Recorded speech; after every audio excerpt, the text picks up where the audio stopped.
जय श्रीमन्नारायण। दोस्तों आज की इस वीडियो में आप सुनेंगे वैशाख मास महत्म के 13वें अध्याय को। तो आइए प्रेम पूर्वक सच्ची श्रद्धा के साथ भगवान श्री हरि विष्णु और माँ लक्ष्मी का ध्यान करके कथा को प्रारंभ करते हैं। शंख मुनि की कही हुई ये बात सुनकर व्याध ने पुनः पूछा, हे ब्राह्मण, ये प्राण जब इतना महान, प्रभावशाली और इस संपूर्ण जगत का गुरु एवं ईश्वर है, तब लोक में इसकी महिमा क्यों नहीं प्रसिद्ध हुई? शंख ने कहा, बहुत समय पहले की बात है। प्राण अश्वमेध यज्ञों द्वारा अनामय भगवान नारायण का यजन करने के लिए गंगा के तट पर प्रसन्नता पूर्वक गया। अनेकों मुनिगणों के साथ उसने फलों के द्वारा पृथ्वी का शोधन किया। उस समय वहाँ समाधि में स्थित हुए महात्मा कण्व बाम्बी की मिट्टी में छुपे बैठे थे।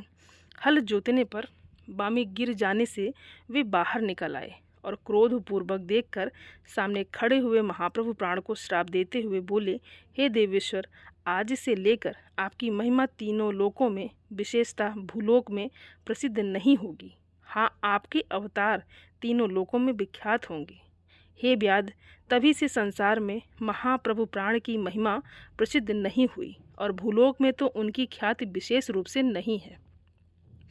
व्याध ने पूछा, हे महामते, भगवान विष्णु के रचे हुए करोड़ों एवं सहस्त्रों सनातन जीव नाना मार्ग पर चलने और भिन्न भिन्न कर्म करने वाले क्यों दिखाई देते हैं? इन सब का एक सा स्वभाव क्यों नहीं है?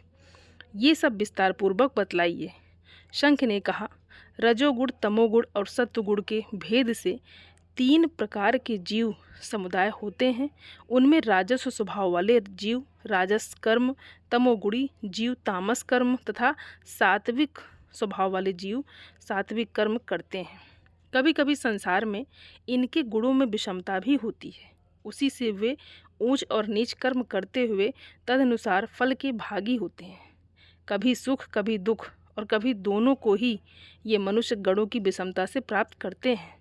प्रकृति में स्थित होने पर जीव इन तीनों गुणों से बंधते हैं। गुण और कर्मों के अनुसार उनके कर्मों का भिन्न भिन्न फल होता है। ये जीव फिर से गुणों के अनुसार ही प्रकृति को प्राप्त होते हैं। प्रकृति में स्थित हुए प्राकृतिक प्राणी गुण और कर्म से व्याप्त होकर प्राकृतिक गति को प्राप्त होते हैं। तमोगुणी जीव तामसी वृत्ति से ही जीवन निर्वाह करते हैं और सदा महान दुख में डूबे रहते हैं। उनमें दया नहीं होती, वे बड़े क्रूर होते हैं और लोक में सदा द्वेष से ही उनका जीवन यापन होता है।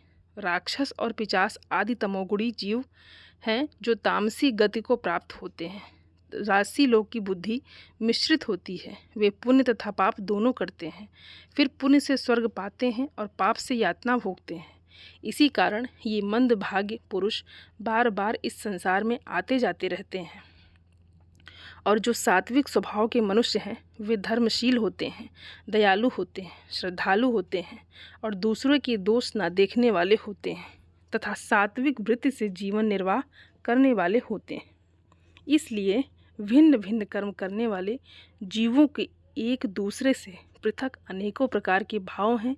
उनके गुण और कर्म के अनुसार महाप्रभु विष्णु अपने स्वरूप की प्राप्ति कराने के लिए उनसे कर्मों का अनुष्ठान करवाते हैं। भगवान विष्णु पूर्ण काम है, उनमें विषमता और निर्दयता आदि दोष नहीं है। वे स्वभाव से ही सृष्टि पालन और संहार करते हैं। सब जीव अपने गुण से ही कर्म फल के भागी होते हैं। जैसे माली बगीचे में लगे हुए सब वृक्षों को समान रूप से सींचता है और एक ही कुआं के जल से सभी वृक्ष पलते हैं, तथापि वे पृथक पृथक स्वभाव को प्राप्त होते हैं। बगीचा लगाने वाले में किसी प्रकार विषमता और निर्दयता का दोष नहीं होता। देवाधिदेव भगवान विष्णु का एक निमेष ब्रह्मा जी के एक कल्प के समान माना गया है। ब्रह्मा कल्प के अंत में देवाधिदेव शिरोमणि भगवान विष्णु का उन्मेष होता है, अर्थात वे आंखें खोल कर देखते हैं। जब तक निमेष रहता है तब तक प्रलय है। निमेष के अंत में भगवान अपने उदर में स्थित संपूर्ण लोकों की सृष्टि करने की इच्छा करते हैं। सृष्टि की इच्छा होने पर भगवान अपने उदर में स्थित हुए अनेकों प्रकार के जीव समूहों को देखते हैं। उनकी कुक्षी में रहते हुए भी संपूर्ण जीव उनके ध्यान में स्थित होते हैं। अर्थात कौन जीव कहाँ किस रूप में है, इसकी स्मृति भगवान को सदा बनी रहती है। भगवान विष्णु चतुरव्य स्वरूप हैं। वे उन्मेष काल के प्रथम भाग में ही चतुरव्य रूप में प्रकट होकर वो गामी वासुदेव स्वरूप से महात्माओं में से किसी को सायुज्य साधक तत्वज्ञान, किसी को सारूप्य, किसी को साम्य को सालोक्य प्रदान करते हैं।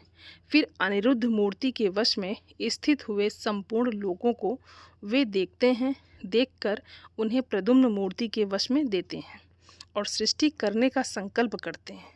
भगवान श्री हरि ने पूर्ण गुण वाले वासुदेव आदि 4 व्यूहों के द्वारा क्रमशः माया, जया, कृति और शांति को स्वयं स्वीकार किया है। उनसे संयुक्त चतुरात्मक महाविष्णु ने पूर्ण काम होकर भी भिन्न भिन्न कर्म और वासना वाले लोकों की सृष्टि की है। उन्मेष काल का अंत होने पर भगवान विष्णु पुनः योग माया का आश्रय लेकर व्यूहगामी संकर्षण स्वरूप से इस चराचर जगत का संहार करते हैं। इस प्रकार महात्मा विष्णु का ये सब चिंतन करने योग्य कार्य बतलाया गया है, जो ब्रह्मा आदि योग से संपन्न पुरुषों के लिए भी अचिंत्य एवं दुर्विभाव्य है। व्याधि ने पूछा, हे मुनि भागवत, धर्म कौन कौन से हैं और किनके द्वारा भगवान विष्णु प्रसन्न होते हैं? शंख ने कहा, जिससे अंतःकरण की शुद्धि होती है, जो साधु पुरुषों का उपकार करने वाला है तथा जिसकी किसी ने भी निंदा नहीं की है, उसे तुम सात्विक धर्म समझो। वेदों और स्मृतियों में बताए हुए धर्म का यदि निष्काम भाव से पालन किया जाए तथा वो लोक से विरुद्ध ना हो, तो उसे भी सात्विक धर्म ही जानना चाहिए। वर्ण और आश्रम विभाग के अनुसार जो 4 प्रकार के धर्म हैं, वे सभी नित्य, नैमित्तिक और काम्य भेद से 3 प्रकार के माने गए हैं। वे सभी अपने अपने वर्ण और आश्रम के धर्म जब भगवान विष्णु को समर्पित कर दिए जाते हैं, तब उन्हें सात्विक धर्म समझना चाहिए। वे सात्विक धर्म ही मंगलमय भागवत धर्म है। अन्य देवताओं की प्रीति के लिए सकाम भाव से किए जाने वाले धर्म राजस माने गए हैं। यक्ष, राक्षस, पिशाच आदि के उद्देश्य से किए जाने वाले लोग निष्ठुर, हिंसात्मक, निंदित कर्मों को तामस धर्म कहा गया है। जो सत्वगुण में स्थित होकर भगवान विष्णु को प्रसन्न करने वाले शुभ कारक सात्विक धर्मों का सदा निष्काम भाव से अनुष्ठान करते हैं, वे भागवत अर्थात विष्णु भक्त माने गए हैं। जिनका चित्त सदा भगवान विष्णु में ही लगा रहता है, जिनके जिह्वा पर भगवान का नाम है और जिनके हृदय में भगवान के चरण विराजमान हैं, वे भागवत कहे गए हैं। जो सदाचार परायण, सबका उपकार करने वाले और सदैव ममता से रहित हैं, वे भागवत माने गए हैं।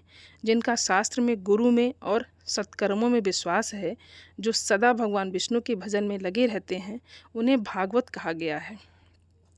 उन भगवत भक्त महात्माओं को जो धर्म नित्य मान्य है, जो भगवान विष्णु को प्रिय हैं तथा वेदों और स्मृतियों में जिनका प्रतिपादन किया गया है, वे ही सनातन धर्म माने गए हैं। जिनका चित्त विषयों में आसक्त है, उनका सब देशों में घूमना, सब कर्मों को देखना और सब धर्मों को सुनना कुछ भी लाभकारक नहीं है। साधु पुरुषों का मन सदा साधु महात्माओं के दर्शन से पिघल जाता है। निष्काम पुरुषों द्वारा श्रद्धापूर्वक जिसका सेवन किया जाता है तथा जो भगवान विष्णु को सदा ही प्रिय है, वो भागवत धर्म माना गया है। भगवान विष्णु ने क्षीरसागर में सबके हित की कामना से भगवती लक्ष्मी जी को दही से निकाले हुए मक्खन की भांति सब शास्त्रों के सारभूत वैशाख धर्म का उपदेश किया है। जो दंभ रहित होकर वैशाख मास के व्रत का अनुष्ठान करता है, वो सब पापों से रहित होकर सूर्यमंडल को भेद कर भगवान विष्णु के योगी दुर्लभ परमधाम में जाता है। इस प्रकार द्विज श्रेष्ठ संघ के द्वारा भगवान विष्णु के प्रिय वैशाख मास के धर्मों का वर्णन होते समय वो 5 शाखाओं वाला वट वृक्ष तुरंत ही भूमि पर गिर पड़ा। उसके खोखले में एक विकराल अजगर रहता था। वो भी पाप योनि में शरीर को त्याग कर तत्काल दिव्य स्वरूप होकर मस्तक झुकाए शंख के सामने हाथ जोड़कर खड़ा हो गया। तो आज की कथा यहीं पर समाप्त होती है। इसके आगे का वृतांत आप कल की कथा में सुनेंगे। दोस्तों, उम्मीद करती हूँ ये वीडियो आप सभी लोगों को अच्छी लगी होगी और आप सभी सनातनी भाई बहनों से मेरा विनम्र निवेदन है, मेरे चैनल को सब्सक्राइब ज़रूर कर लें और वीडियो को लाइक और अपने फैमिली फ्रेंड के साथ शेयर ज़रूर करें। आप सभी को जय श्रीमन नारायण। धन्यवाद दोस्तों।